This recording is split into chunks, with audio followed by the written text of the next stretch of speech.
শোনো, হ্যাঁ স্যার। তোমার সুরক্ষা শুধু তোমারই হাতে, ফান্টুবাজি মেরে কোনো লাভ নেই। আচ্ছা, তুমি এটা দেখেছো? দেখো, দেখলে তো পরশু একটা গাড়ির সঙ্গে ধাক্কা খেয়ে মরে গেছে। মাথাটা গেছে, আর বাকি কিছু হয়। আচ্ছা স্যার। এবার বুঝতে পারছো হ্যাঁ নিশ্চয়ই? স্যার, আজকের পর থেকে হেলমেট ছাড়া বাইক চালাবো না। হ্যাঁ, এতে লাভ তোমারই। না, এবার যাও। হ্যাঁ।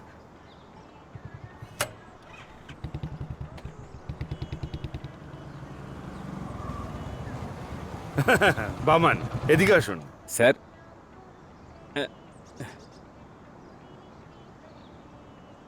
বামান, সেদিন বলুন, আপনার স্যার। সঙ্গে রুডলি কথা বলে ফেলেছি, কিছু মনে করবেন না যেন। হ্যাঁ, কিছু মনে করেননি তো? ও কোনো ব্যাপার নয় স্যার। ওই জায়গাটা নিয়ে তদন্ত চলছে বলে ওখানে যাওয়াটা ঠিক নয়। পুলিশ যেতে পারে, কিন্তু সিভিলিয়ানসরা না। হুম। আচ্ছা শুনুন, একটা দরকারি কথা আছে।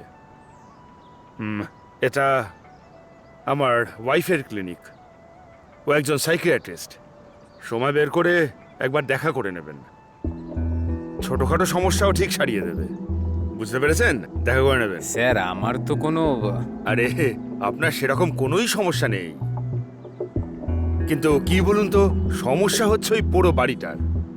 বাড়িটা খালি পড়ে আছে, টুকটাক কিছু না কিছু তো ঘটতেই থাকবে।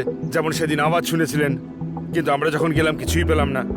বলুন না, কিছু পেয়েছিলেন? এবার বলুন। সেদিনকে জুতো দেখলেন। জুতোর সঙ্গে ব্যাগও ছিল স্যার। হরিদাস, হ্যাঁ স্যার। শুনতে পেলে তো? বামন বাবু ওখানে গিয়ে জুতো আর ব্যাগ পড়ে থাকতে দেখেছিল, কিন্তু হ্যাঁ। আমার লোক যখন ওখানে গেল, ওখানে না ছিল কোনো জুতো, না ছিল কোনো ব্যাগ। বুঝেছেন? ভালো করে দেখা উচিত ছিল স্যার, ওটা ওখানে এক কোণে পড়েছিল। আপনি যে মিথ্যে কথা বলবেন না সেটা আমি জানি না, তো আপনার মিথ্যে কথা বলার কোনো প্রয়োজন আছে কি? হ্যাঁ। তাহলে আপনি যখন এটা বলছেন, গন্ডগোলটা অন্য কোথাও। আচ্ছা, এবার আপনি নিজের কাজে যান। এরপর থেকে ওই পোড়ো বাড়ি নিয়ে একদম চিন্তা ভাবনা করবেন না।